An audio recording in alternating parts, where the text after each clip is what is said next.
Welcome to Defense Briefing. The content of the briefing includes exclusive, senior U.S. general flies into Israel as its war with Hamas deepens. Russia goes on the offense in Ukraine and suffers heavy losses. Nuclear war killer U.S. stirring pot with Russia and China, North Korea says. Iran warns of multiple fronts if Israel's Gaza attacks continue. Putin has landed in one of the only places he won't be arrested. Here's what he and she could be looking to achieve. Exclusive, senior U.S. general flies into Israel as its war with Hamas deepens. Reuters. The top U.S. general overseeing American forces in the Middle East, Army General Michael Eric Kurilla, made an unannounced trip to Israel on Tuesday to ensure that Israel has what it needs as it fights against Hamas. Kurilla's visit comes ahead of an expected ground assault by Israel's military in Gaza and a planned visit by President Joe Biden to the country. The U.S. military is increasing its firepower in the region to prevent Iran and other Iran-backed groups from getting involved in the conflict. Russia goes on the offense in Ukraine and suffers heavy losses. Wall Street Journal. Ukraine's military has claimed to have destroyed dozens of Russian tanks and killed hundreds of Russian troops in a battle for the eastern city of Avdiivka. The Russian assault on Avdiivka is seen as a last-ditch attempt to retake the initiative in the 20th month of the war. Both sides are finding it increasingly difficult to make progress, with the front line shifting little for nearly a year.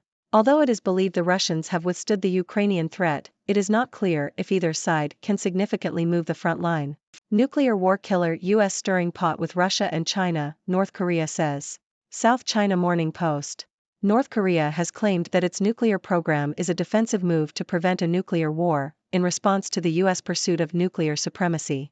Kim Kwang-myong, a researcher at North Korea's Institute for Disarmament and Peace, accused the U.S. of increasing regional tension and blamed it for destroying world peace. Kim criticized the U.S. Strategic Posture Commission's call to enhance the country's nuclear weapons program, describing it as extremely risky and a hegemonic move. North Korea has repeatedly alarmed the region with missile launches, including intercontinental ballistic missiles capable of striking the U.S. Iran warns of multiple fronts if Israel's Gaza attacks continue. New York Times. Iran's foreign minister, Hossein Amir-Abdollahian, has warned that there will be multiple fronts against Israel if it continues to kill civilians in Gaza. He stated that time is running out very fast and that if the war crimes against the Palestinians are not immediately stopped, other multiple fronts will open and this is inevitable. Abdollahian has just returned to Tehran from a tour of capitals aligned or close to Iran and has warned the U.S. to stop the war crimes against women and children before it's too late. Putin has landed in one of the only places he won't be arrested. Here's what he and she could be looking to achieve. ABC. Russian President Vladimir Putin's visit to China to attend the Belt and Road Forum for International Cooperation could be beneficial for both leaders for several reasons. Firstly, Putin and Chinese President Xi Jinping have a close personal friendship and have referred to each other with terms of endearment. Their relationship is important for both countries, particularly as tensions simmer along China's border with India. Secondly, Putin's attendance at the forum sends a symbolic message that Russia and China are united alternatives to global U.S. leadership. If Putin had not attended, it could have raised questions about cracks in their relationship. Thirdly, China is one of the few places Putin can travel to without risking arrest over war crimes charges. Russia relies on China's support to demonstrate that it is not isolated internationally due to Western sanctions. Fourthly, Putin may seek China's support in his war efforts in Ukraine, although China is unlikely to provide large amounts of lethal aid unless it believes Russia will fail without it.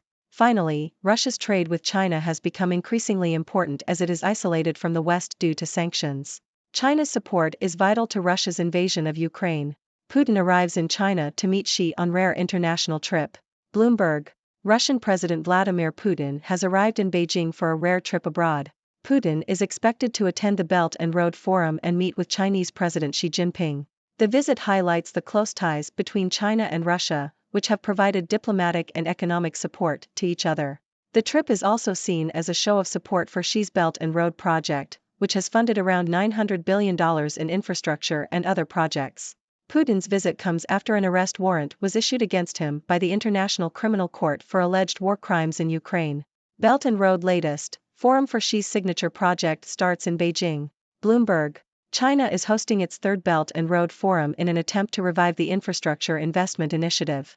The COVID-19 pandemic and China's economic problems have slowed down Belt and Road Initiative (BRI) activity, but President Xi Jinping hopes that the forum will provide fresh impetus for new building projects worldwide. The event may be overshadowed by the crisis in Gaza, as Chinese Foreign Minister Wang Yi and Russian counterpart Sergei Lavrov discussed the BRI as well as the conflict.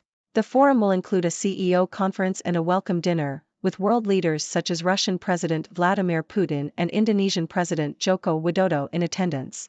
The BRI has drawn $1 trillion in investment over its first decade, but concerns over debt sustainability have slowed momentum in recent years. Aggressive Chinese fighter jet spook Canadian plane on UN mission. Bloomberg. A Canadian general has criticized China's Air Force over an incident where a fighter jet cut off a Canadian patrol plane and dropped flares in its path. The incident highlights China's frustration over Western military flights near its shores, though these flights are carried out in international airspace. In May, the Pentagon said a Chinese fighter jet that swerved in front of a U.S. reconnaissance aircraft over the South China Sea behaved in an unnecessarily aggressive maneuver. Mr. Biden goes to the Middle East. Bloomberg. U.S. President Joe Biden's visit to Israel this week carries risks, but it is an important trip that sends the right signals, according to an opinion piece in Bloomberg. The author argues that it is crucial for world leaders to show where their allegiances lie amid global conflicts, and in this case, it is with Israel against Hamas and its backers in Tehran. Biden's visit aims to achieve multiple goals, including providing support to Israel, securing the release of hostages held by Hamas, protecting innocent Palestinian lives, and preventing the conflict from escalating and drawing in other countries. The author commends Biden for sending the right signals so far, expressing condolences for Jewish victims and rejecting any form of hatred. The visit also aims to address multiple audiences with subtly different messages, including Israelis, Palestinians, Iran and Hezbollah, Egypt, regional powers, and even China. The author suggests that if Biden uses the visit well, he can demonstrate that Washington is the closest thing to a warden of global order today and potentially shame Chinese President Xi Jinping into cooperation for international stability. North Korea accuses U.S. of stoking tension with nuclear supremacy. Reuters.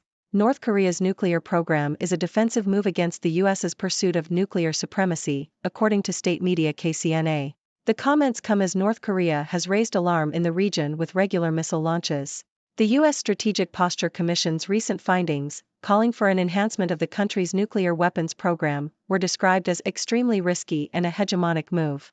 North Korea is seeking to bolster its self-defensive military capabilities to deter a nuclear war, according to Kim Kwang-myong, a researcher at the Institute for Disarmament and Peace. Hello, viewers. It's your friendly neighborhood Dr. Six, bringing you the latest news from the Sixverse. Today, we have a diverse range of stories, from the escalating conflict in the Middle East to the complex relationships between global powers. So grab your popcorn and let's dive in. First up, we have the top U.S. general making an unannounced trip to Israel. General Kurilla's visit comes at a critical time as Israel prepares for a ground assault against Hamas in Gaza. The U.S. is increasing its firepower in the region to prevent Iran and other Iran-backed groups from getting involved. It's like a game of chess, with the US and Israel strategizing their moves to keep their opponents in check. Speaking of chess, let's move on to Ukraine. The battle for the city of Avdiivka has seen both sides suffering heavy losses. The front line has been stagnant for nearly a year, with neither side able to make significant progress. It's like a never-ending game of tug-of-war, with each side straining to gain the upper hand. And as tensions rise, it becomes increasingly difficult to predict what will happen next. Now let's shift our attention to North Korea. The reclusive nation claims that its nuclear program is a defensive move against the US's pursuit of nuclear supremacy. It's like a classic case of I'll do it if you do it. But let's hope this doesn't escalate into a full-blown nuclear war. We don't want any mushroom clouds ruining our picnic, do we? Meanwhile, Iran is warning Israel of multiple fronts if it continues its attacks on Gaza. The situation is tense, with Iran's foreign minister stating that time is running out very fast. It's like a game of chicken, with each side daring the other to make the first move. Let's hope cooler heads prevail and we can avoid any more bloodshed. And finally, we have Russian President Putin making a rare international trip to China. The visit highlights the close ties between the two countries, with Putin seeking China's support in his war efforts in Ukraine. It's like a buddy cop movie, with Putin and Xi Jinping teaming up to take on the world. But will their alliance hold strong, or will it crumble under the weight of international pressure? Well, that's it for today's news roundup. I hope you enjoyed our little journey through the current global landscape. Remember, it's important to stay informed and engaged, but also to maintain a sense of humor. So, what are your thoughts on these stories? Do you have any burning questions for Dr. Six? Let's open up the floor and start a lively discussion. The stage is yours, my friends. Thank you for tuning in. The content above showcases the latest briefing reports and analytical synopses, thoughtfully curated by the 6Do team. These insights stem from a wide array of reputable media outlets, think tanks, government sources, and specialized experts worldwide. We encourage you to explore these sources for a comprehensive perspective. Keep in mind that while the content may not always align with the official standpoint of 6Do Brief, it's not meant to be taken as absolute directives for decision-making. Comprising seasoned media professionals, learned scholars, and accomplished scientists, the 6Do team embodies a trailblazing, fully independent media entity. To customize 6Do Brief to meet your professional needs, you have the option to subscribe to a diverse array of briefings on our website, 6dobrief.com. Regardless of your location, you can conveniently receive 6Do Brief via email.